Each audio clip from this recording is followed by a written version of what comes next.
Financera d'Assegurances patrocina Sapiens, un programa de recerca, d'anàlisi i neodivulgació, dirigit i presentat per Ferran Prat.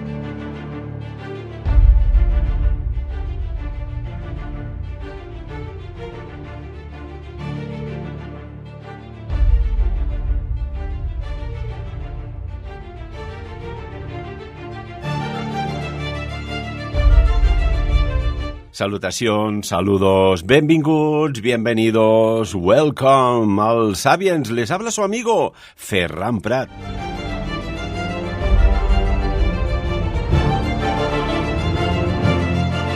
Y hoy nuevamente con nosotros tenemos el placer y el honor de compartir micrófono y estas ondas de la radio con un investigador como es Jürgen Valls. Lo saludamos. Jürgen, bien hallado en Sapiens. Buenos días, ¿qué tal? ¿Cómo estáis? Muy bien. Jürgen, ¿cómo está el planeta, Madre mía, yo a veces pienso, antes de entrar en materia, qué buenos gestores del mundo había, al menos a nivel local, ¿no? Aquello que se llama la gastronomía de proximidad. Qué buenos gestores locales habían, que vivimos unos años maravillosos, no había tensión, yo percibía más humanidad, más colaboración, más cooperación. Y empezaron con eso de que hay que ser competitivos y se pasó la cooperación con la competición. Y oiga, a pequeña escala esto pasaba y esto se ha elevado a escalas ya, pues podríamos decir, de países, ¿no? Sí. Yo recuerdo una época muy bonita, hacia el año 1985. Claro, yo era un chaval. Dentro de unos días cumplo 51 años. Y todo ha cambiado mucho en los últimos años, pero aunque es verdad que el mundo parece que está más controlado a través de los satélites, inclusive va uno circulando por las calles y hay unas cámaras que lo van grabando a uno. En nuestro siglo pasado era inconcebible, no existía. Pero parece que según nos hemos convertido en una sociedad más tecnologizada, también los retos y los enfrentamientos humanos se han ido complejizando. Entonces, no sé, de alguna manera vamos avanzando, pero de todas maneras la carrera de búsqueda del hombre por la violencia y la brutalidad no ha desaparecido, y también los retos se han hecho más complejos.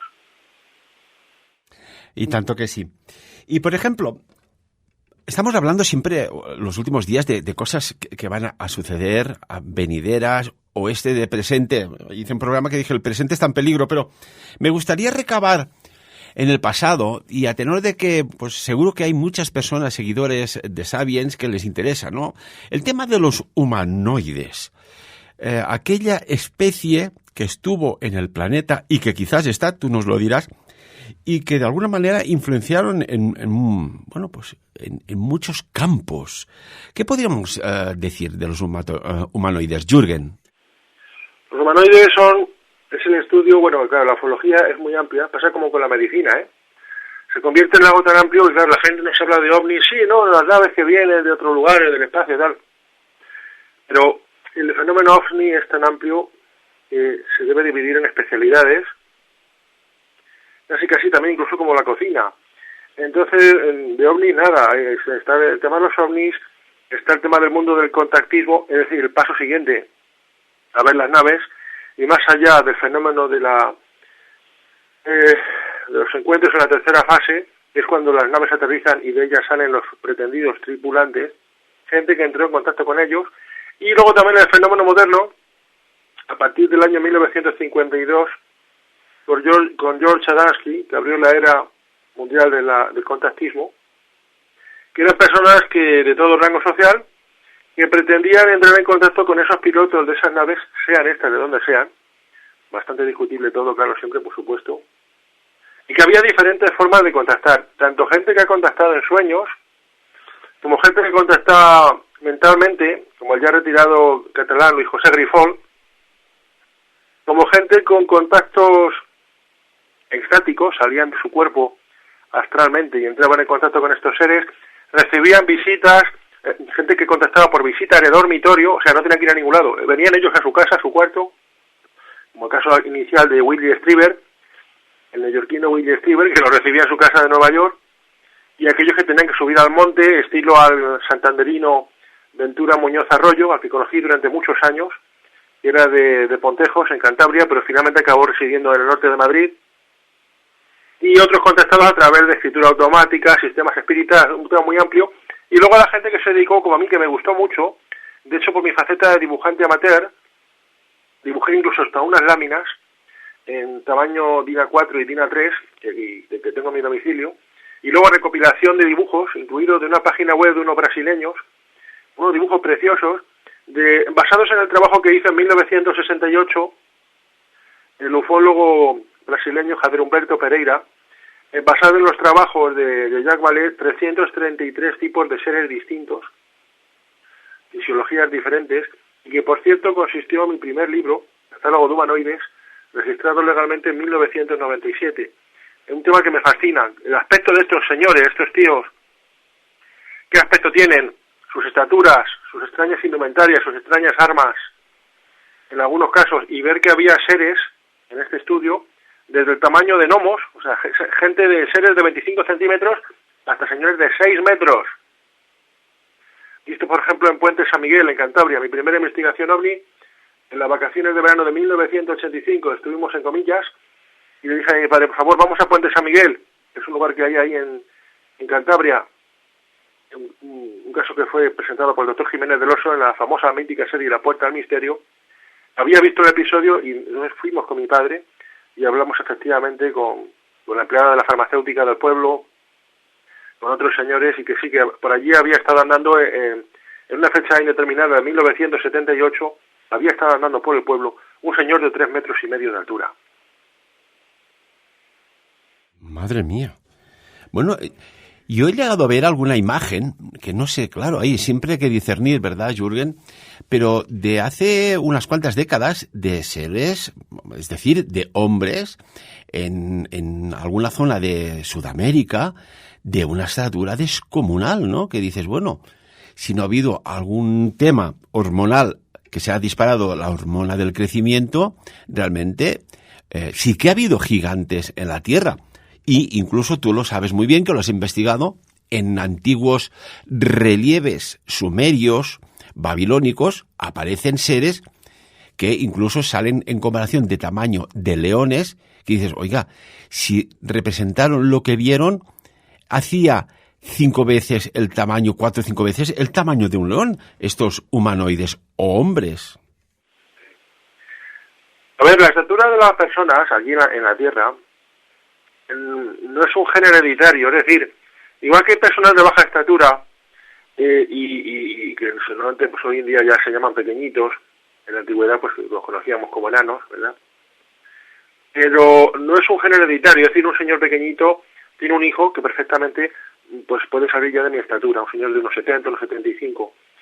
Es decir, el enanismo y el gigantismo no son rasgos hereditarios. Un señor muy alto, esta gente, ¿verdad?, que tiene un problema de desarrollo de la hipófisis y tal, y llegan a medir como un jugador de baloncesto, pues 2 metros, 2 metros 10, 2 metros 20, y tiene un hijo, y el hijo sale como yo, de unos 78.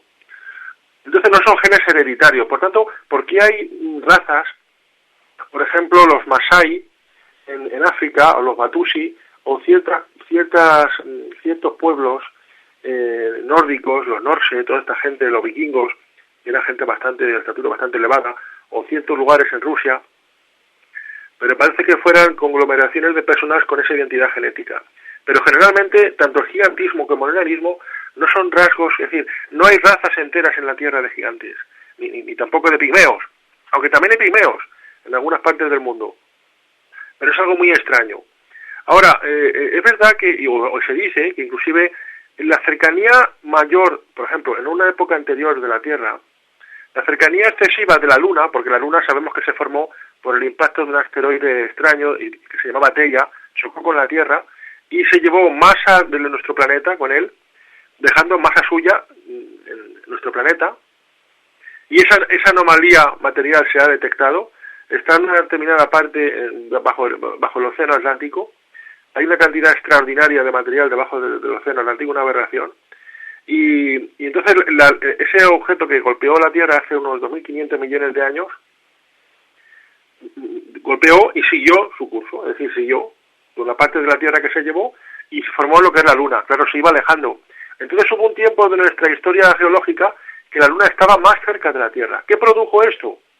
Pues que la densidad gravitatoria o la potencia gravitatoria de la Tierra fuera menor, porque había otro astro cerca de nosotros que ejercía presión gravitatoria hacia afuera, es decir, hacia la cabeza de los seres. Entonces permitió el gigantismo, permitió la existencia precisamente de seres como los dinosaurios. Cuando hace 100 millones de años había dinosaurios, la Luna estaba mucho más cerca de la Tierra y ejercía una atracción gravitatoria hacia los seres vivos que había aquí. Por tanto, las personas que había en aquella época en la Tierra y los animales pesaban menos, por así decirlo. Esto permitió el gigantismo.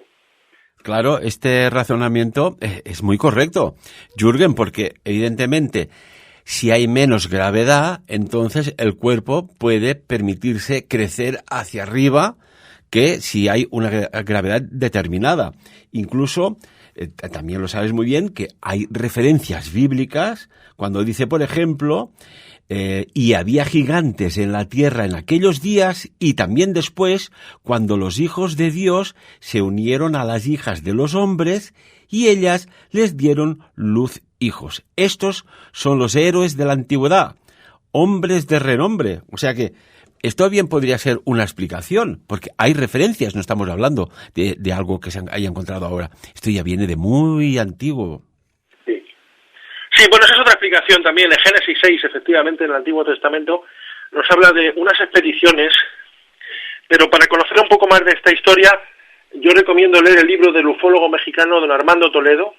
A mí fue un libro que me cambió la vida en el año 2010. Este libro se puede descargar gratis en Internet. El libro se llama La Antigüedad del Futuro. Es un psicólogo de carrera de México que se dedicó a investigar el fenómeno OVNI y descubrió que había una relación en el pasado precisamente con el libro de Enoc al completo, un libro de simbolismos y profecías, y el capítulo 6 de Génesis, donde nos dice que algo ocurrió en el pasado, en una época aproximadamente sobre el año 3275 antes de Cristo o el año 1600 después de Adama, el primer hombre que vivió en la Tierra. Hubo una avanzada de seres, no exactamente extraterrestres, sí eran extraterrestres, claro, no eran de este mundo, eran más bien seres espirituales a los que el Dios antiguo testamentario encomendó la misión de proteger la creación y el desarrollo incipiente de los primeros seres humanos en la Tierra, existe hace unos 60 siglos. Entonces estos seres, eran un número de 120, tenían la misión de cuidar la evolución de los seres humanos. Pero cometieron un error, porque alentados por una entidad espiritual que conocemos por la teología como el Hellel Lucifer, experimentaron sexualmente con seres humanos. Se les puso una tentación, digamos, de tipo muy, muy denso, muy material. Y estos seres, acuciados por ese interés, algo que ellos no conocían, y tenían una consistencia más espiritual que física. Lo que pasa es que, ya digo, siempre, y lo he comentado a veces con nuestro amigo Artur, el tema de, cuando hablamos de las consistencias físicas o espirituales de algunos seres, ahí entramos en un terreno pantanoso, porque estos seres tienen ellos la capacidad y saben hacerlo, cómo crear, o sea, ellos viven en un cuerpo glorioso, semejante al que nos narra el Evangelio de Cristo cuando resucita, que se presentó ante los apóstoles y que ellos lo podían ver, lo podían tocar, pero también atravesaba paredes. Es una naturaleza desconocida para nosotros y que nos recuerda también un poco a la existencia de estos Revenant, de los que hemos hablado, hablé contigo en el primer programa, y que está investigando JJ Benítez en sus libros, que son seres que vuelven después más allá de la muerte y que él llama los mundos mat, porque son mitad físicos, mitad otra cosa. Son una naturaleza, una cosmología de la existencia que para los seres humanos vivos normales, la gente como tú y como yo, nuestros oyentes, no tendríamos que estudiarlo con una cienciología distinta. Pero estos seres parece ser que existen. Entonces esta expedición, esta barca o nave de seres no humanos, desciende sobre el Monte Hermón, un lugar al norte de Israel, y que hoy en día es ampliamente adorada por cultos filoluciferianos, por esa razón, y bajo las órdenes de su comandante, un ángel renegado llamado Semyaza, dice, vamos a jurar todos con anatema, hacer esta traición, vamos a conjurarnos todos y tomar mujeres para nosotros y experimentar lo que se nos ha planteado. Entonces dice que tomaron mujeres por todo el mundo. A esto se deberían todos esos relatos que hay en las religiones y las mitologías antiguas de grandes dioses poderosos que bajaron del cielo, que instruyeron a los hombres, además lo dice el libro de Enoc, los instruyeron en el arte de la forja, cómo construir espadas, machetes, corazas, escudos. Cada uno de ellos tenía una especialidad. Otros instruyeron a sus mujeres, dice, en los artes de los encantamientos, de la hechicería, de la astrología, a seguir el curso de las estrellas. Otros enseñaron botánica. Es decir, cada uno de estos seres era como si tuviera una especialidad. Cada uno de estos navegantes. Eran 120 ángeles renegados, de una escala muy inferior a la de los Helel, que son seres totalmente espirituales y que vivirían en la región espiritual, según revela el libro de Enoc. Muy interesante la historia, yo la recomiendo. El libro de Enoc se puede encontrar en cualquier librería o se puede pedir por internet. Es un libro muy económico, no vale más allá de 10 o 12 euros, pero de verdad que es fascinante la historia. Un libro que se encontró en fechas recientes, pero que era bien apreciado incluso por los apóstoles y que Jesucristo menciona en los evangelios. Nos termina contando la historia que estos seres tuvieron hijos, y que al ser hijos híbridos de esta raza, de esta gente de fuera con mujeres humanas, tenían una estatura colosal. Fueron llamados los Nofelim, Nefalíes o Nefilim, gente de 4 metros y medio, 5 metros de altura. Tenían una naturaleza anómala y se dedicaban al carnivorismo. Fueron los que introdujeron en aquella época en la tierra, no se comía carne animal. Empezaron, dice, a pecar, mirando las aves y las bestias y las flores y los frutos, empezaron a pecar contra los animales y los hombres, comiendo su carne y bebiendo su sangre, inclusive también el carnivorismo de seres, también el antropofagismo.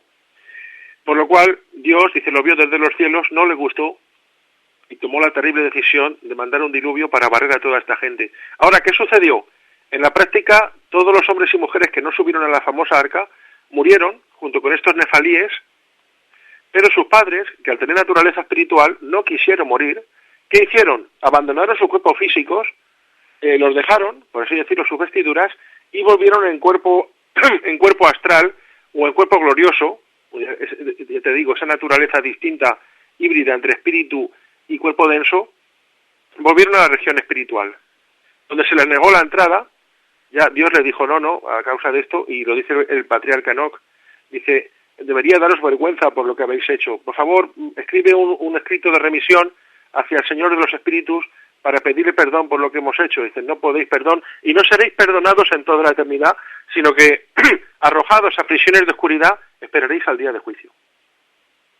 Es una historia muy magnífica, de la cual derivan otros mitos y otras cosmogonías mundiales repartidas por todo el mundo, pero ahí encontramos, digamos, el seno de esas ideas, y de verdad algo fascinante para los que, como yo, aparte de ufólogos, pues nos hemos versado en ocultismo. Imprescindible conocer esta historia y fascinante. Impresionante. Nos encanta escucharte, Jürgen. Tienes una sabiduría. Has comentado algo que a mí me ha fascinado mucho y creo que se sabe poco de esto. Has mencionado una montaña sagrada que tiene un antes, un después, un durante y mucho misterio encubierto. ¿Tú sabías que aquí en Andorra hay un valle muy parecido al monte Hermón, pero con unas características? Porque el monte Hermón tiene aproximadamente unos 2.900 metros. Aquí tenemos una montaña que es Alcoma Pedrosa, de unos 2.800 y pico metros, pero el valle en sí parece un clon. Es impresionante la similitud que hay entre el valle del monte Hermón y el valle de la Massana. ¿Casualidad o causalidad? Pues no lo sé, pero llama mucho la atención, incluso en las épocas estivales, en las épocas de primavera, en las épocas de invierno con su nieve o las épocas de otoño con la caída de las hojas. Hay cosas, extrañas coincidencias, Jürgen, en la vida. Y sí, a tenor de lo que estás comentando, no me cabe la menor duda de que en el planeta Tierra ha habido otros seres de dimensiones extraordinarias que a lo mejor ahora, no sé, viendo, pues depende qué región del planeta, a un jugador de la NBA americano de básquet o europeo, dirá, oiga, mira qué gigantes, ¿no? Yo hago 1,60 m y estos hacen 2,30 m. ¿Podría ser también una explicación o no? Sí, evidentemente. Y luego aparte que vengan razas de otro lugar, sea de donde sea, porque yo creo que existen razas de estos señores. Yo, fíjate, en mi estudio personal que llevo haciendo pues yo llevo como ufólogo desde 1989 estudiando estos temas y en el estudio personal que yo llevo realizando los últimos 13 o 14 años, que cambié, por así decirlo, de tendencia investigativa, entiendo que vengan de donde vengan, para mí son más interdimensionales que físicos, pero aún así estoy seguro de que existen razas en ellos. Por lo cual estos avistamientos de 333 tipos corresponden a una riqueza de racial que, insisto, para mí tiene un origen dimensional. Es como si abres una puerta y salta, y están aquí. Que es lo que se ve además en muchos avistamientos. Yo tuve una experiencia así en el año 1981, de ver una nave, la segunda nave OVNI que yo vi en mi vida, en Navidad del año 81, en un lugar de Toledo, y cuando fue a tomar, por así decirlo, tierra, a una distancia de unos 350 metros de mi posición, y con luz de anochecer, pero todavía se veía los alrededores, y cuando esta nave fue a tocar tierra, ¡pop!, desapareció como si hubiera sido un mal sueño. Es decir, estos seres entran y salen de otra realidad, y lo he visto. Fue el segundo avistamiento que yo tuve en mi vida, a la edad de 7 años, pero lo recuerdo claramente, porque además impacta mucho tener un avistamiento ovni real, te impacta tanto la retina que no lo olvidas en tu vida. El primer avistamiento ovni que yo tuve fue en una fecha indeterminada de 1978, con 5 años. Oye, te juro que lo recuerdo como si lo hubiera visto hace media hora, y hace más de 44 años que lo vi. Increíble. Por su propia naturaleza sobrenatural, los hechos anómalos lo impactan a uno y lo recuerdas para toda tu vida. Ahora, estas razas, es que hay seres de 6 metros, Ferran. Hay constatación de 6, y yo lo tengo en mi libro Catálogo de Humanoides, unos seres altos, elevados, con los ojos muy grandes, con unos cascos muy raros. No sé por qué me recuerdan a algunos de los personajes de la saga La Guerra de las Galaxias. Y estos señores, 6 metros 10 de altura, que realmente tienes que elevar la mirada hasta dolerte el cuello para poder hablar o ver a estos señores. Yo siempre, en mi imaginación del ser humano, he pensado, el día que estos señores descendieran, se rebelaran ante nosotros y se presentaran en sus naves, o sea, ver a un tipo de estos de 6 metros andando hacia ti, de verdad, claro, uno especula a través del estudio de la ufología, pero el día que se presentarán debía ser descomunal ver a este tipo de razas o seres de aspecto simiesco. En la catalogación de Pereira hay hasta 12 tipos distintos. En el primero tenemos tipos 1, 2 y 3 de una catalogación de seres realmente humanos. Seres que podrían parecer nórdicos, otros calvos, gente más o menos flaca o robusta. En el tipo 2 eran personas del tipo, los contactados del grupo Misión Rama, gente alta, muy alta, o más o menos altos, de entre 1,75 m hasta los 2,20 m, del tipo ganimedianos, seres muy bellos, rubios, con el pelo largo, platino, con trajes ajustados a la ropa. En el tercer tipo nos encontramos ya personas pequeñitas, con el rostro abrasado. Parece que en su dimensión, en su planeta, hubieran sufrido daños faciales o daños raciales y tienen toda la carne abrasada. Estos seres se han visto en partes de Argentina y a finales de los años 70 y 80. Y ha habido algunos casos de verlos en España. Gente con las cuencas oculares hundidas. Un testimonio que hubo de estos tipos en España en los años 70 vio a estos señores con una estatura de 2,50, con un casco ajustado. Se ve que no podían respirar la atmósfera de aquí, y eran realmente terroríficos estos señores. Aparte de altísimos, tenían las cuencas oculares totalmente hundidas, la cabeza enorme y calva completamente, los pómulos muy salientes. De verdad, eran monstruosos. Hay otros enanitos con la cabeza macrocéfala, los ojos gigantescos, apenas nariz, la boca simplemente una hendidura. Estos parecen tener una gran inteligencia, pero parecen ser seres muy fríos y que han generado abducciones en las cuales había experimentos médicos, algunos terriblemente dolorosos. Luego ya nos metemos una mezcolanza de seres distintos, insisto, seres ya del tipo 6, 7 hasta el 12, pues esos seres de 6 metros de altura, con escafandra, que no se les puede ver el rostro, y con intentos de secuestrar personas violentamente. Fíjate un caso aquí en Murcia, en un lugar llamado Sangonera, donde hubo una persecución a un campesino que llegó hasta el lugar, alertado por las luces, y vio a este tipo vestido con un traje como de piloto de Fórmula 1, que no mostraba el rostro, una estatura de 2,40, que dejó unas terribles huellas en el campo, y que toda su intención era correr detrás de este hombre. Dice, cuanto más corría yo, más corría él detrás de mí. Ya casi me alcanzaba, llegando a elevar los brazos para engancharme. Y todo esto en plena noche, y ya tuvo que coger y correr de una manera brutal, despeñándose por las peñas, despeñándose por la ladera, cogiendo la moto y frenética, violentamente, a toda velocidad, golpeándose con ramas en su recorrido para salir de aquel campo. El ser le alcanzaba hasta que llegó ya más o menos a una vereda que le llevó al pueblo. Hay casos realmente dramáticos en el mundo del contacto con los ovnis, y no son todos tan idílicos como nos presentan los contactados, pero la fauna es alucinante. Seres, insisto, pequeños, vistos en Francia, del tamaño de gnomos, gente de 20-25 centímetros, que claro, lógicamente salían de naves pequeñitas. Seres transparentes, seres que se hacían físicos a voluntad y volvían a un plano etérico. ¿De dónde vienen estos seres? ¿Por qué esas diferencias? ¿Por qué esas razas? Pero siempre una cosa curiosa, siempre una limitación en su tiempo de exposición, por así decirlo, una limitación temporal. Nunca pueden actuar más allá de 2 o 3 horas. Por lo cual yo hace años hice este estudio en mi último libro, La invasión ultrapsíquica, yo los llamo a ellos las hordas del más allá, no los llamo extraterrestres, porque hay una componente paranormal importante en la aparición ovni de estos extraños seres, y todos están limitados temporalmente, y además, algo que mucha gente desconoce, en la aparición de estos seres ante los seres humanos suelen darse fenómenos que están presentes en otros casos paranormales, de espiritismo, de las escasas apariciones diabólicas que hay, como es dilatación anómala del tiempo, efecto Oz, olores extraños, olores como azufre, visión de seres que tienen defecto físico. Algunos de estos humanoides, por ejemplo, cojeaban de una pierna o tenían un brazo más caído que el otro. Todo esto revela información que hoy en día la ufología tiene que estudiar, pero desde unos parámetros de parapsicología, no solo de ufología. El ufólogo que desprecie la parapsicología y las ciencias ocultas no podrá estudiar a completitud el fenómeno ovni y el fenómeno de los tripulantes. Impresionante. Y, por ejemplo, cuando hablas de esta morfogénesis de estos seres, de estas especies extraterrestres, yo recuerdo que hace ya años, comentaba un investigador también, dice, hay algo muy curioso y que va ligado con la tecnología.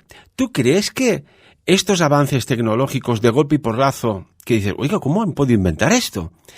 ¿Pueden ir en paralelo o alguna de estos seres pues da la oportunidad, la posibilidad, o por accidente, o por acción o omisión, una tecnología, podríamos decir, exótica por el momento? ¿Hay algún vínculo? ¿Qué opinas, Jürgen? Hay una cosa que al investigador le hace recelar de la aparición, más que la aparición, vamos a llamar la entrada en escena de estos señores, en su contacto con nosotros, los testigos humanos. Y de esto da pauta y da seña la casuística, todos esos libros de ufología que se han podido leer durante los años, de los cuales yo habré leído en estos 34 años que llevo de ufólogo, habré leído unos 100 libros. No son muchos, pero son suficientes. Quiero decir, efectivamente los primeros avistamientos de los años 40, 50, en Estados Unidos, y luego fueron irradiando hacia otras partes del mundo, nos hablaban de unos contactos muy básicos. Era gente, no te voy a decir el típico marciano verde con una escafandra con antenas que salía del típico platillo volante redondo con un domo superior, porque eso es demasiado Walt Disney. Pero casi. Es decir, empezaron como avistamientos efectivamente, y yo lo trato en mi primer libro, Super Tecnología Extraterrestre, del año 2009, y en algunos artículos que hice cuando era un chaval, cuando salí de la mili. Efectivamente, los primeros avistamientos eran casi cómicos. O sea, eran efectivamente señores calvos de 1,80 m que decían venir del planeta Saturno o de Marte y que estaban muy preocupados por la energía nuclear. Era algo que sucedía en el momento.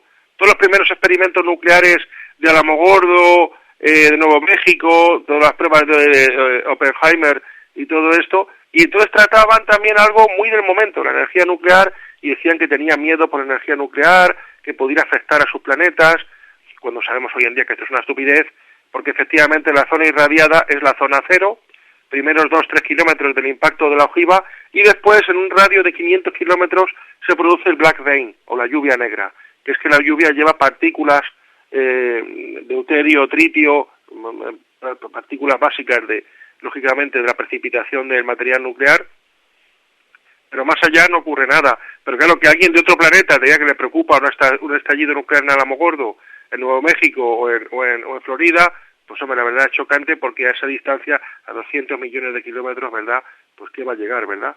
Sí, pero aquí hay una cuestión.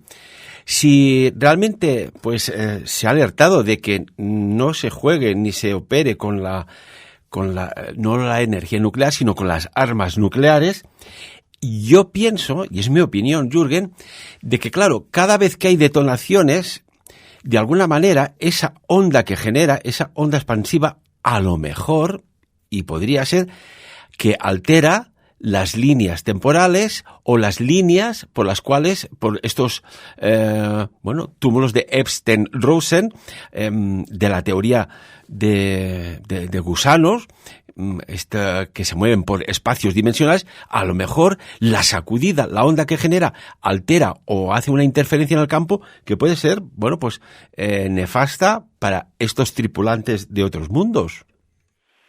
Bueno, ya sí, claro. Detonaciones como la bomba SAR o los misiles Minuteman, lógicamente no sé cuál es la potencia en megatones, pero creo que las bombas atómicas y los experimentos de Mururoa en el Pacífico, incluso de Francia, efectivamente ya no eran bombas de 2-3 megatones como la bomba de Hiroshima y Nagasaki, el Fat Boy y tal. Realmente la bomba SAR y la bomba más potente usada, el misil Minuteman norteamericano, los misiles, recuerdo, de la época de la Guerra Fría, el Pershing II y el SS-20 soviético, aquello ya tenía una potencia 30, 40, 50 megatones.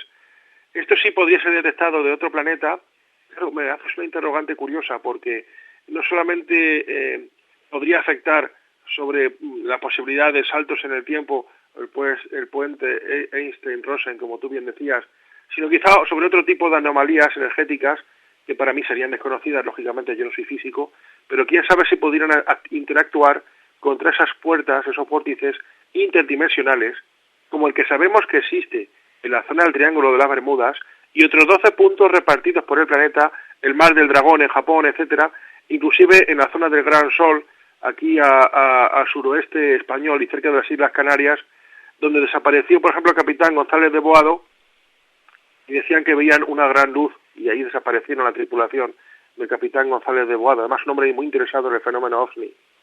Sabemos que hay una serie de puntos, aberraciones electromagnéticas. A mí esto me lo dijo Sisto Paz cuando le conocí hace años, y efectivamente estos seres utilizan esos lugares. Fíjate, como se dice en la novela del doctor Fausto, dice, hay una ley para hombres y para demonios, que por allí por donde entra una aparición, por allí debe salir. Es curioso, estoy leyendo la novela del doctor Fausto y me lo he encontrado y me ha encantado esta alusión al mundo de los seres sobrenaturales, y lo he subrayado. Yo cuando veo algo muy bonito en un libro siempre lo subrayo con un lápiz para no deteriorar el libro, pero he encontrado esto. Dice, es ley para hombres y para demonios, que por allí por donde entra un ser sobrenatural, por allí tiene que salir. Y es muy curioso que así suele ser en muchas manifestaciones.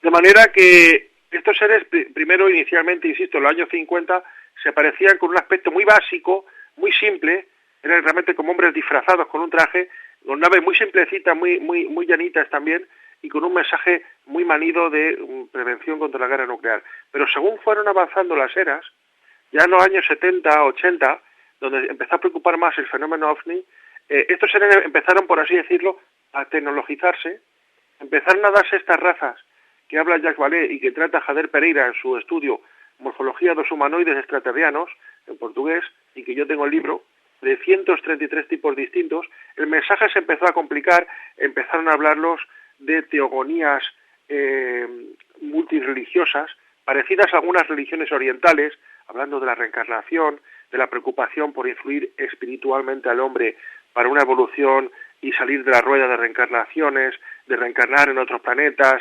Inclusive empezó a mezclarse también con las creencias del tipo Rosacruz de Max Heindel y de las creencias parateológicas de Madame Blavatsky y de la metafísica cristiana, la metafísica de Connie Méndez, la teosofía de Madame Blavatsky, que unía las 5 grandes religiones del mundo. Empezaron a parecerse mucho a esas ideas, hablando inclusive de vinculación con los maestros ascendidos de aquí de la Tierra, Sanat Kumara, Kuthumi, Saint Germain,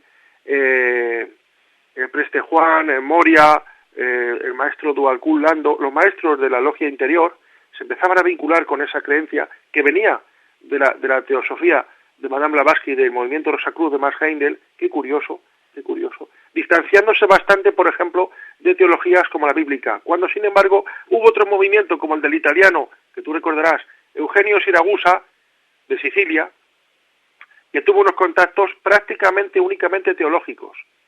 Hablaba siempre de los extraterrestres, Link y Thor en la nave Crystal Bell, que según él estaba orbitando sobre la vertical de Italia, una nave que estaba allí y que estaba guiando a los seres humanos en una misión prácticamente católica, hablando constantemente del Espíritu Santo, del juicio final.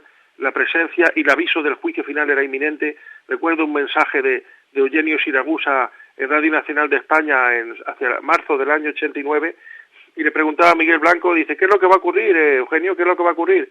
Y decía, questo è terribile, è approssimato alla Terra, è un fenomeno prácticamente mortal, y bueno, realmente para él era terrible lo que iba a ocurrir. Desgraciadamente Eugenio Siragusa murió hace años sin ver cumplidos todos estos vaticinios, pero dejó a sus dos discípulos, Giorgio y Filippo Bongiovanni, quienes hoy en día siguen predicando un mensaje prácticamente católico de mensaje extraterrestre. Él fue, por así decirlo, la única anomalía que ha habido en un contorno global de contactados, que el mensaje que proporcionan es prácticamente, netamente reencarnacionista, de multiplicidad de existencias y de dimensiones, abogando por una existencia astral de los seres vivos, la posibilidad de reencarnar y cambiar de planetas, o sea, seres humanos que al morir van a otros mundos y extraterrestres que al morir en el suyo vienen aquí como seres humanos a encarnar a la Tierra, el hecho efectivamente de que había un peligro, pero ya no nuclear, ya no se ponía el énfasis sobre el mundo nuclear, sino sobre la carrera desbocada de materialismo y de consumismo de los seres humanos aquí en la Tierra, y de la necesidad de premiar, según el mensaje de casi todos estos contactados, ya te hablo Sisto Paz, Orfeo Angelucci, Howard Menger, los modernos Siragusa y los hermanos Bongiovanni, de elevar la conciencia espiritual y sobre trascender una especie de microjuicio final que habría entre el año 1975 y la época actual, para trascender de plano, estilo Profecía del 2012, y entrar en una dimensión renovada de este mundo, donde por fuerza los gobiernos de la Tierra deberían aceptar la existencia extraterrestre, insisto, para mí interdimensional, y pasar a un cuarto plano de vibración espiritual, saliendo de la tercera dimensión en la que según ellos estamos ahora, y entrar en un cuarto plano espiritual que hasta el momento no se habría conseguido. Esto es lo que pretenden hoy en día y siguen catequizando estas expediciones o estos seres extraños a través de los conectados. Este es el mensaje actual, que dan únicamente seres de esa catalogación de 333 tipos en el tercer tipo, es decir, señores altos, muy guapos, con el pelo platino, y que casi no se diferencian en su belleza morfológica, hombres de mujeres, por la belleza que tienen estos seres, y que conocían contactados como ya desaparecido, que yo conocí e investigué durante años, Ventura Muñoz, un anticuario cántabro, y que estaba convencido inclusive, fíjate, esto lo diré para dejaros más sorprendidos aún, en las narraciones de contactado Eugenio que venía de los grupos de Eugenio Siragusa, Ventura Muñoz Arroyo, en 1968 llegó a pedir un contacto con las fuerzas del mal, a sus contactos extraterrestres, de tipo ganimediano, dice, quiero contactar con las fuerzas del mal para conocerlas y poder defenderme de ellas en futuros contactos. Dice, bien, vas a tener un contacto con la fuerza del mal. Y una noche en su casa de Madrid, a las afueras de la serranía de Madrid, del norte de la sierra, entró en contacto con el mismo Helen Lucifer. Estos seres le pusieron al habla con él. Yo tengo la entrevista. Dice, estuve hablando con el diablo durante 1 hora. Dice, era increíble, un ser oscuro con los ojos rojos, me impresionó muchísimo. Tengo casi borrado todo lo que hablé con él, pero recuerdo sus palabras de despedida. Ventura, pídeme lo que quieras que te lo daré.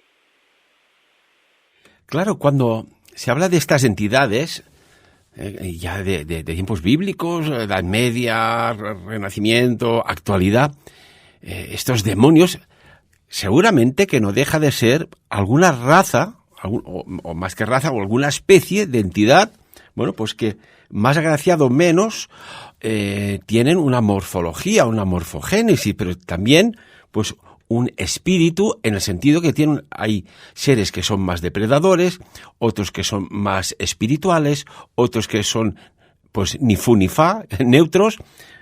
Bien podría ser una raza o una especie extraterrestre o interdimensional, a lo que se llama demonios, que, bueno, pues hay casos de íncubos y subcubos.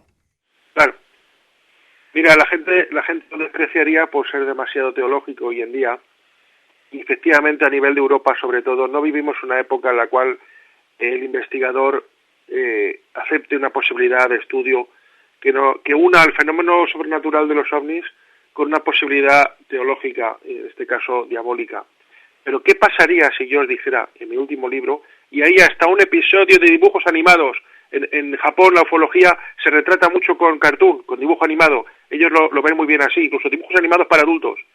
Un caso producido en 1991 en Copenhague, aquí en Europa. Una chica en el entorno universitario se enamora de un chico muy atractivo. Tienen una vida, empiezan a hacer una vida en común y un día estando en la casa, en vez de ponerle un café con azúcar al chico, se equivoca y le echa sal.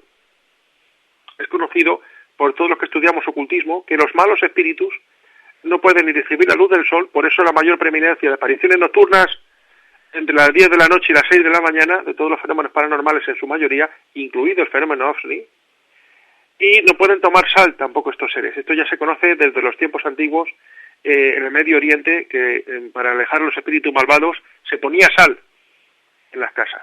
Una cosa que aún hoy en día muchos videntes y mediums recomiendan a sus clientes: pongan ustedes sal para evitar las apariciones en grandes platos, o bien debajo de las camas, o encima de una mesa o encima de los muebles. Sal en abundancia.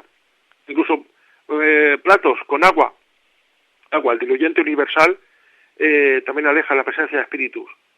Y entonces le echa sal en el café la chica al muchacho, toma, ingiere esta bebida y dice: ¿pero qué has hecho? ¿Qué me has dado?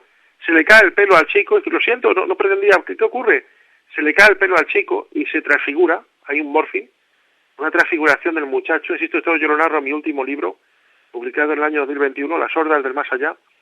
Le cambia la piel a un tono azulado, o sea, no azul, levemente azulado, se arranca las vestiduras humanas y lleva un traje muy extraño ajustado dentro. Las orejas se le vuelven puntiagudas, los ojos se le achinan. Dice: ¿pero quién eres? Dice: mira, tengo que revelarte la verdad. Me has dado sal, yo no puedo tomar sal en mi planeta. Soy un humanoide del planeta satánico, está regido por Lucifer, el que ustedes conocen en la Biblia como el diablo, y no puedo seguir manteniendo mi aspecto. Me has descubierto al darme sal.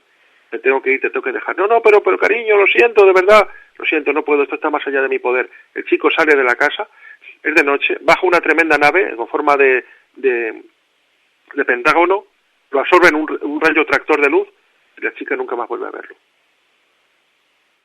Caray, ¿tú crees que hay personas que están conviviendo con personas que se piensan que son, bueno, pues su pareja, su esposa, su marido, o incluso llevado a otros campos, y que resulta que no son lo que piensan que son?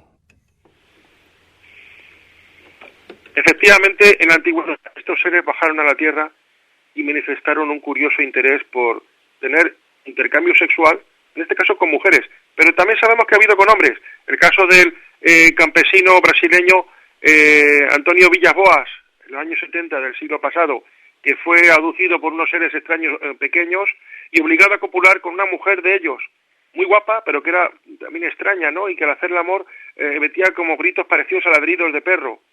Y le extrajeron el semen a ese hombre y ella, por señas, no hablaba el idioma de aquí, le indicó, señaló a él, señaló su vientre y después señaló las estrellas, como indicando que el fruto de esa unión sensual iría a parar al cosmos, a su planeta de ellos, o a su dimensión, o su lugar de ellos.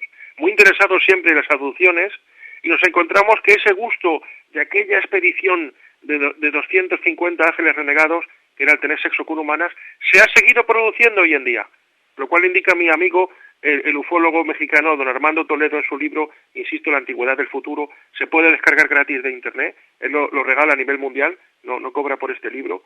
Se puede meter en buscadores La antigüedad del futuro, Armando Toledo, lo descargas el libro, hay 4 versiones del mismo, yo recomiendo la última, es la más completa, y él hace esa comparación muy acertada cuando la vi me impresionó mucho en el año 2010 y me puse en contacto con él, es que efectivamente los antiguos ángeles caídos del Monte Hermón de la época prediluvial, estos seres propiciaron ese contacto íntimo, interpersonal con seres humanos a diversos niveles, pero el contacto íntimo les era muy grato, por la razón que fuera, bien porque les era desconocido, porque les era nueva la experiencia, les produjo un gran énfasis y han seguido buscándolo y propiciándolo ya, pues insisto, en el siglo XX, o sea, milenios, siglos después de aquellos primeros contactos paleolíticos, por así llamarlos, y han seguido dando lugar a estos encuentros, a bordo de esas naves, incluso produciéndose en algunos casos de estos encuentros íntimos, hasta morphing, es decir, ver cómo estaba este ser abalanzándose sobre esa persona,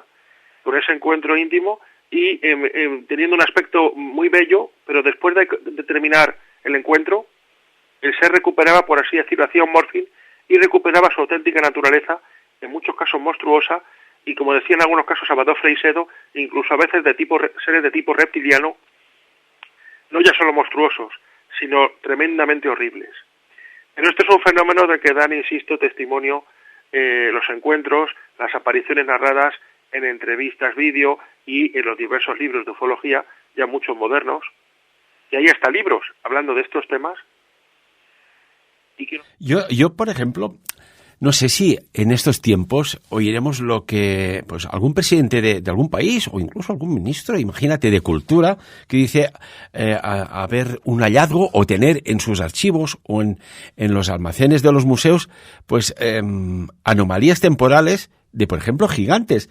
Pero buscando, yo recuerdo que sí que hubo un presidente de un país que sí que habló de ello, y me refiero a Abraham Lincoln, que en unos escritos él, que hacen referencia a lo que dijo, y nombró la presencia, por tanto, la existencia de gigantes en una zona de Estados Unidos. Concretamente, lo dijo en una visita a las cataratas del Niágara, y habló de una especie extinta que habitaron allí y que eran realmente gigantes. O sea que imagínate a día de hoy que salga un presidente y diga, oiga, que sí que aquí ha habido gigantes y los tenemos en el museo escondidos porque, pues, por las razones que sea, antaño no interesaba trascender esta información. ¿Te imaginas? Sí, y estoy convencido de ello.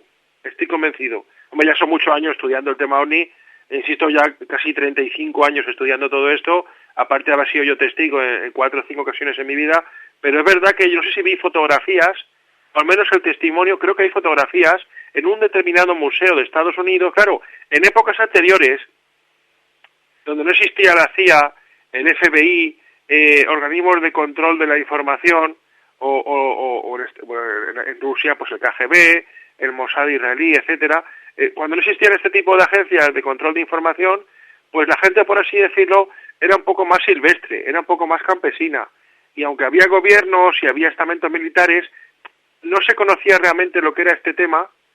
Al desconocerse y no haber una política de ocultación de ciertas verdades, ha habido gobiernos que han sido, por así decirlo, pues gente llana, y han narrado lo que les ha ocurrido. Entonces, vi esas fotos en un museo determinado, no recuerdo la localidad de Estados Unidos, de unos restos óseos que se encontraron de un hombre de 2,40 metros a 2,50 metros. Evidentemente, eso yo creo que no eran hombres.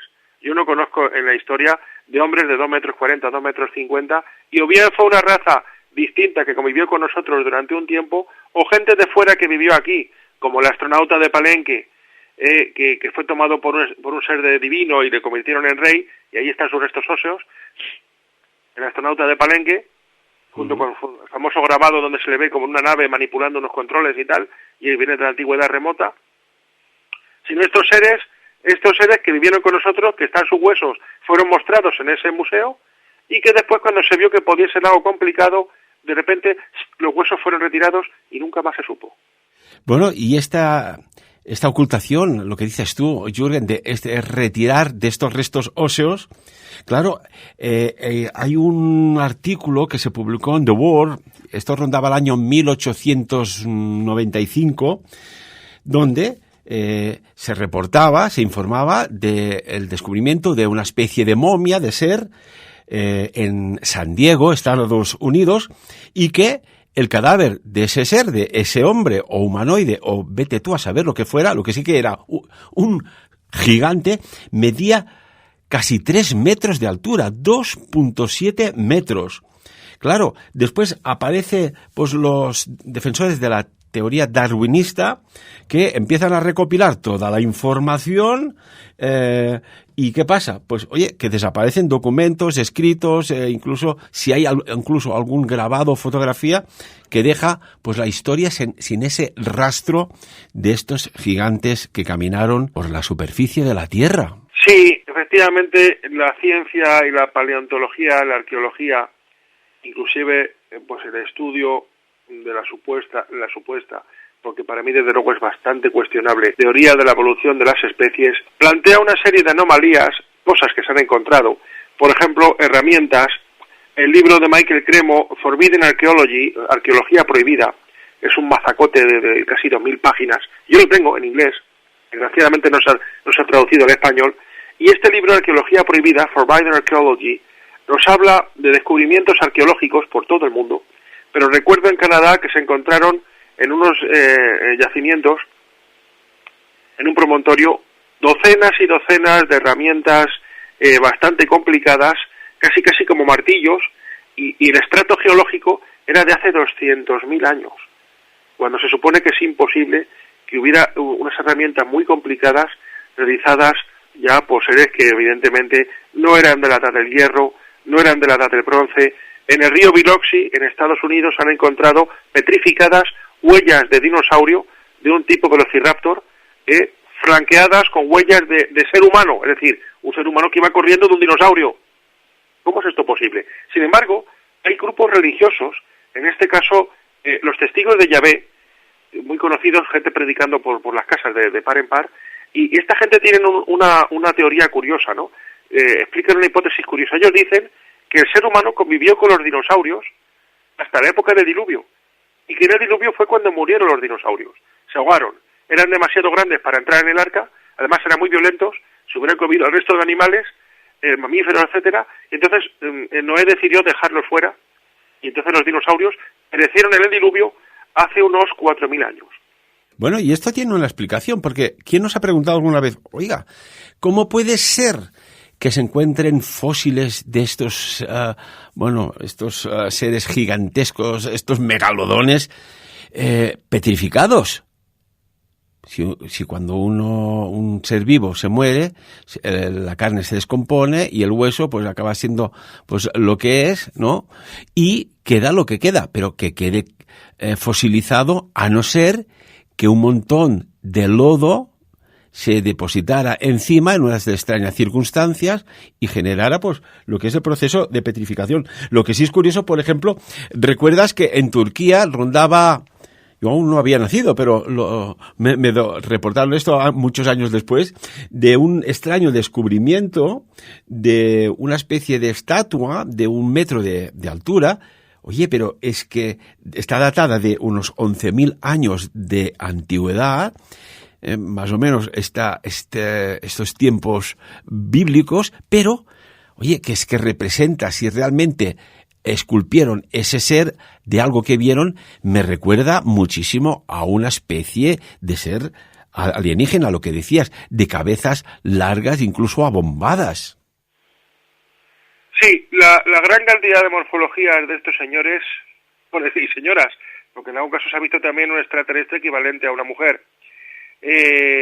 Lo único que nos data es que la gran creación universal, lo que de toda la vida pues hemos conocido como Dios, pues igual que aquí hay muchas razas de animales en la Tierra y es solo un planeta, incluso hay varias razas homínidas también, hay varias razas de hombres, no solo están los hombres caucásicos, están los hombres negros, los hombres cobrizos en las Américas, gente oriental que decían pues amarillos porque de piel muy clara, incluso existen pigmeos, batusi, masai, gente de gran estatura, los hombres nórdicos tan guapos, ¿no? Y sus mujeres rubios y tan fuertes, en un solo planeta, varias razas de hombres.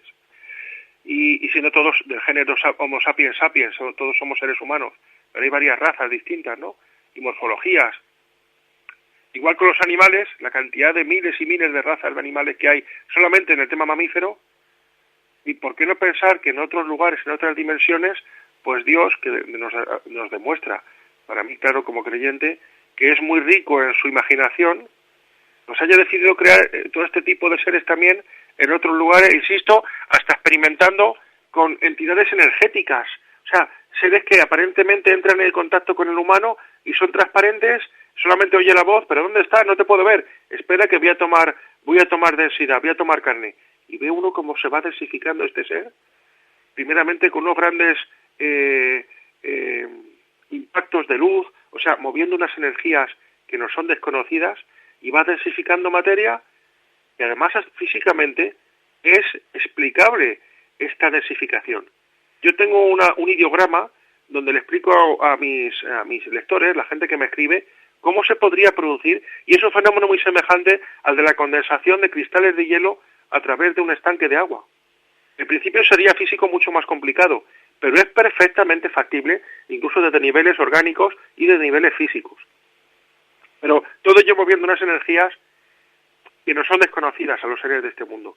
Pero ¿por qué no pensar que en otros estadios de la naturaleza, en otros lugares del cosmos, haya habido seres cuya naturaleza, imbuida por el Creador, sea esa, el mover energías y poder cambiar de un estatus espiritual o energético a densificar su energía y convertir en algo denso, como de ello nos han dado cuenta inclusive, y los actuales fantasmas, los Revenant, que hablé contigo en mi primera colaboración hace ya unos meses, y que estudia JJ Benítez en sus libros últimos, que son seres muertos que vienen del más allá, o sea, seres que han sido humanos, que regresan desde el mundo de la muerte, lo que llamamos el mundo de la muerte, y pueden densificarse y pueden ser tocados por los testigos humanos.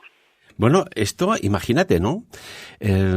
Que uno trasciende a otro plano dimensional, pero ¿quién no tiene los recuerdos de dónde vivió, dónde jugó, dónde se enamoró, de la familia, de su descendencia? ¿Quién no le pica la curiosidad de decir, oiga, vuelvo a casa, a ver qué pasa? Jürgen Valls, se nos ha volado el tiempo. Te invito a un próximo programa a seguir avanzando en estos y otros temas, que han quedado tantas preguntas y tantos temas sobre el tintero, que te invito al próximo programa, la semana que viene, a hablar de estas cuestiones que van más allá del misterio desconocido. ¿Te parece? Si quiere, podríamos lanzar al público que nos deje sus preguntas, porque hay gente con grandes preguntas y con ideas interesantes que pueden ayudar al entrevistado a desarrollar más. Por tanto, yo haría esa invitación. Pues fantástico. Amigos y amigas, recoged lo que ha dicho Jürgen. Cuando publiquemos el programa, en comentarios poned preguntas que Jürgen Valls, gustosamente, este gran investigador y gran sabio, os reportará pues la respuesta más afinada que, bueno, la mejor afinación de un instrumento musical. Jürgen, amigo, como siempre, muchísimas gracias. Muchas gracias, buen día. Muchas gracias, buen día. Y amigos y amigas, como siempre, de lo dicho aquí, por encima de todo, que cada uno saque sus propias conclusiones.